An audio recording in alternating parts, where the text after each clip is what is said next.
किसानों के मुद्दे पर बात हो रही है। जो 3 कृषि बिल हैं उनके बारे में सर पूर्ण रूप से बताएं। बीजेपी कहती है कि वो किसानों के हक में है और अन्य पार्टियां कहती हैं वो किसानों के हक में नहीं है। आप इसके बारे में क्या नतीजा बताएं? देखिए, जो 3 कृषि कानून बनाए गए,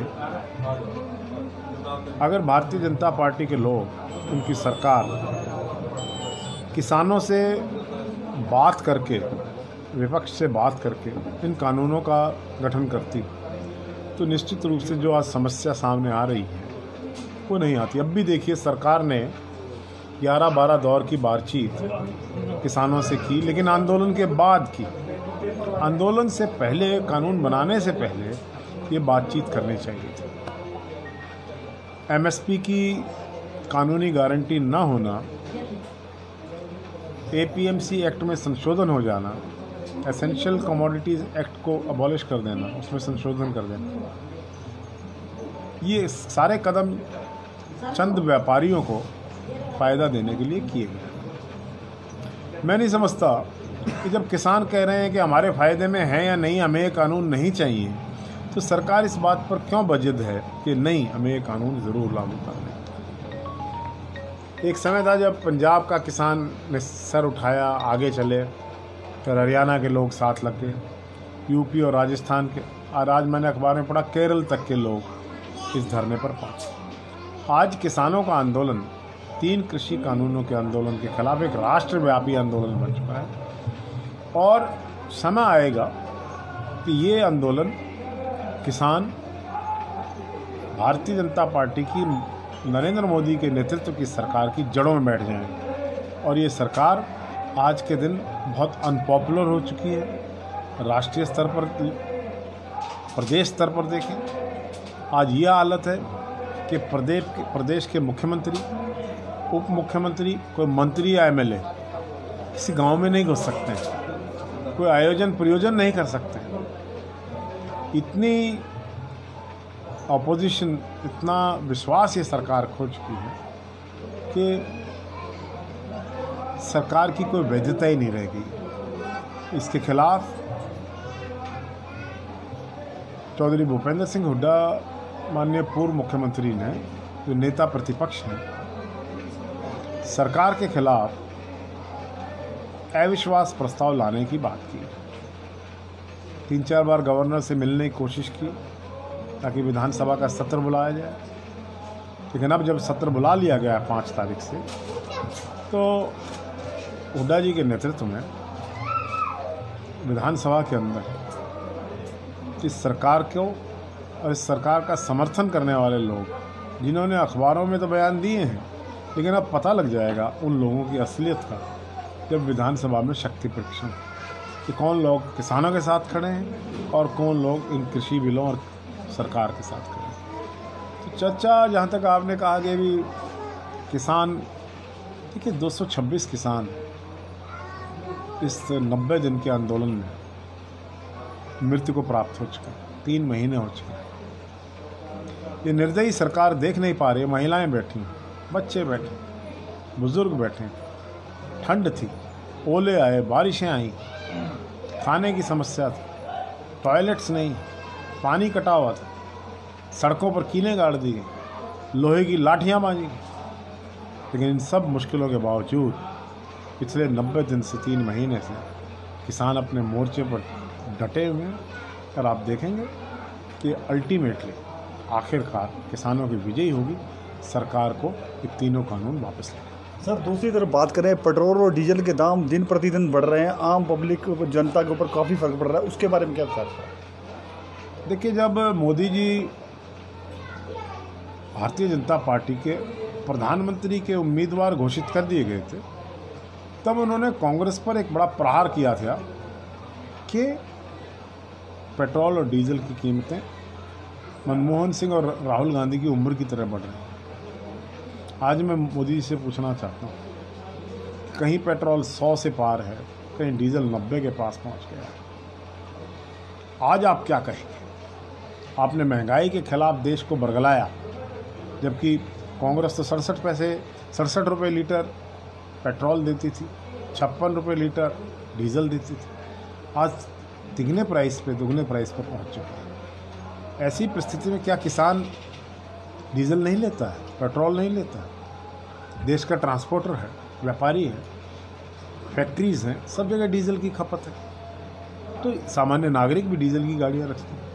तो इस प्रकार से जो भाव बढ़े हैं उसके खिलाफ कल प्रदर्शन भी है कांग्रेस का, जिला स्तर पर हो रहे हैं, कई सारी जगह हो चुके हैं, कई जगह होने हैं। तो सरकार को तुरंत प्रभाव से ये जो डीजल और पेट्रोल की कीमत में आग लगी हुई है, इस आग को बुझाना चाहिए और पुराने रेट पर डीजल लगाना। सर, संयुक्त मोर्चा के जो किसान हैं उन्होंने कैंडला में कल एक जारी किया है बयान की, जो सोशल मीडिया पे चल रहा है कि जो दूध है 100 रुपये लीटर 1 मार्च से हो जाएगा, जो 100 रुपये लीटर नहीं बेचेगा दूध उसके ऊपर 11,000 रुपये का फाइन होगा। ये आम पब्लिक के ऊपर फ़र्क पड़ेगा नहीं पड़ेगा? कि मैंने पढ़ा है अखबारों में कि किसानों ने घोषणा की है कि अगर 100 रुपये पेट्रोल डीजल बिक सकता है, पेट्रोल बिक सकता है 100 रुपये लीटर, तो दूध क्यों नहीं बिक सकता, जो किसान मेहनत से अपने पशुओं की सेवा करके निकालता है। तो अगर 100 रुपये लीटर दूध हो गया तो गरीब की तो मार आ जाएगी, मिडिल क्लास तो मारा जाएगा। वैसे भी मिडिल क्लास और गरीब आदमी आज के दिन पेट्रोल की मार को झेलने में सक्षम नहीं, लेकिन सरकार की आंख खुले तब ना।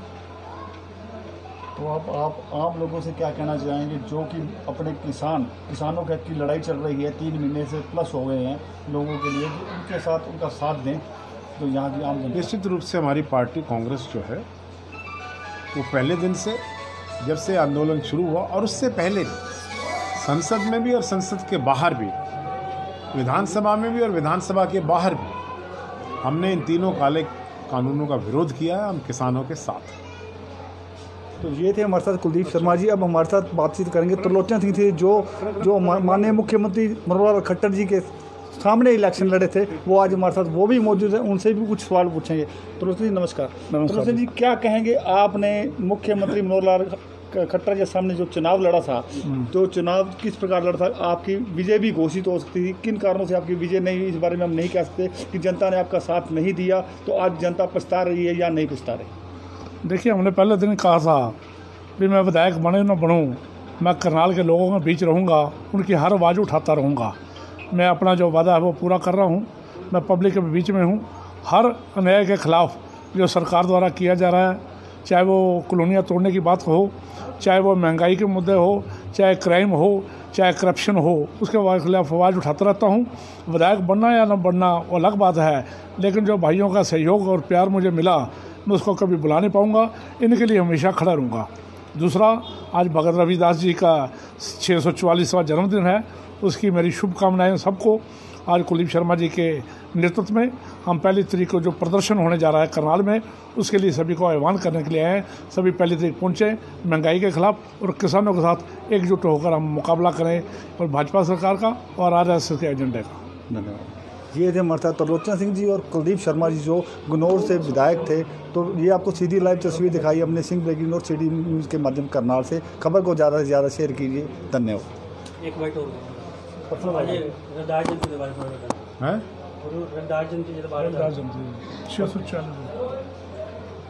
देखिए, संत शिरोमणि गुरु रविदास जी की 640वीं या 644वीं जयंती है, और बड़े उल्लास से और जोश से इस जयंती को मनाया जा रहा है करनाल में भी और देश के अन्य हिस्सों में। मैं अपनी शुभकामनाएं अपनी ओर से और अपनी पार्टी की ओर से संत रविदास के अनुयायियों को, उनको मानने वालों प्रेषित करता हूं। लेकिन एक बात साफ कहना चाहता हूं कि संत गुरु ये किसी विशेष जाति के नहीं होते, ये समाज के होते हैं, समाज के सभी वर्गों के हुआ करते हैं। वाल्मीकि जी ने रामायण की रचना की। आज रामायण को समस्त हिंदू वर्ग एक महान ग्रंथ के रूप में पूजा भी करता है, उसका अनुसरण भी करता है। संत गुरु रविदास जी ने जो रचनाएं लिखी, उन रचनाओं का गुरु ग्रंथ साहिब में अनेकों बार जिक्र आया। तो ये पथ प्रदर्शक हैं, ये समाज को राह दिखाने वाले लोग हैं। गुरु रविदास जी एक सामान्य व्यक्तित्व नहीं, एक विशेष वर्ग से नहीं, बल्कि समाज के प्रवर्तक रहे हैं। और उनने जो ग्रंथ लिखे, उनकी जो कविताएं हैं, उनके जो दोहे हैं, उस समाज को रास्ता दिखाते हैं और आने वाली पीढ़ियों के लिए एक बहुत बड़ी शिक्षा प्रदान करते हैं। तो आज जन्म केक काटा जाएगा? गुरु रविदास जी के जन्मदिन पर केक कटवा लीजिए या किसी भी प्रकार से उसको मनाने का जो तरीका हमारा समाज के और हमारे साथियों ने अपनाया, हम साथ हैं। Thank you. 5 मिनट पहुंच रहे थे आप ਉੱਥੇ ਆ